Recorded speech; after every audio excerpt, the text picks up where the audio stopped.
Welcome to the AI for Career Success video overview by Curt Robbins. We're experts at AI coaching and helping professionals like you and your employees upskill in AI. Today, we're going to analyze a very recent and impactful policy change from the AI company Anthropic. It's a move that serves as a critical case study for any professional who is building with or even just relying on third-party AI platforms. So we'll break down exactly what happened and, more importantly, why it matters. Our analysis is grounded in the expert commentary that followed an insightful article by Laura Stewart published on April 5th. Here's how we'll approach this. First, we'll outline the event itself. Then, we will analyze the implications of these new rules, looking at expert reactions. This will lead us into a really important concept, the risk of policy lock-in. And finally, we'll distill all of this into some strategic takeaways for building more resilient AI operations.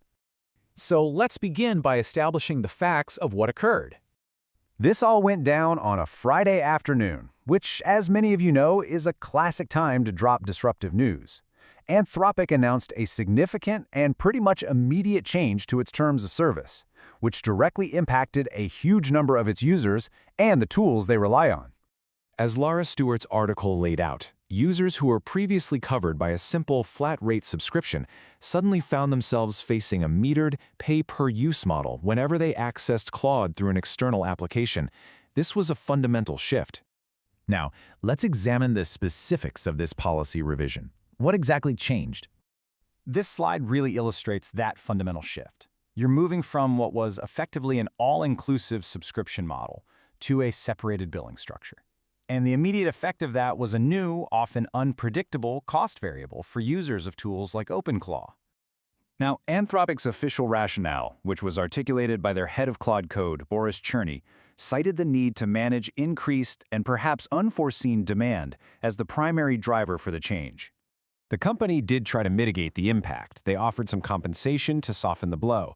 But the core issue for many developers and businesses wasn't just the new cost model. It was the abrupt nature of the change and, critically, the lack of any kind of migration window. This sudden shift, as you might expect, prompted immediate analysis from industry experts, each of whom offered a distinct perspective on the strategy and its potential consequences. Product strategy expert Archana Saroj framed the decision not as something malicious, but as a rational, albeit predictable, business maneuver known as vertical integration. And vertical integration, as you see defined here, is a key concept for understanding why a platform provider might decide to reclaim functions that were previously handled by third parties. It's about gaining more control over the value chain. Then you have Ryan Dancy, who raised a very practical and immediate concern, the potential for unforeseen and potentially significant costs for users who just weren't prepared for this switch to a pay-per-token model. And finally, Andy Gell really highlighted the community's frustration. He noted that lack of a grace period, but also articulated the sentiment that Anthropic was now essentially competing with the very ecosystem it had helped foster. Beyond the immediate financial and operational impacts, this event surfaces a more subtle, but I would argue more critical risk for any organization that's building on these kinds of AI platforms. Andy Gell introduces this crucial concept of policy lock-in. This is where your business continuity isn't tied to a technology, but to a vendor's legal and commercial decisions that can change. And as this comparison illustrates, policy lock-in is distinct from technical lock-in.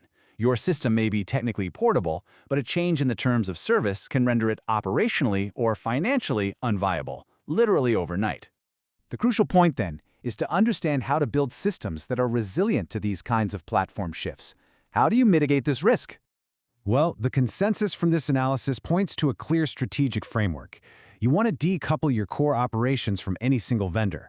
The goal is to ensure that a policy change doesn't become an existential threat to your business. This leaves us with the critical takeaway from this entire event. Relying on trust is not a strategy. A contingency plan is. Thank you for watching. This is where we teach you AI and help you get smarter than your competition. If you like these videos, use the QR code at the beginning of this video to buy us a coffee or hire us to coach you or your employees in AI. We encourage you to subscribe to the AI for Career Success YouTube channel.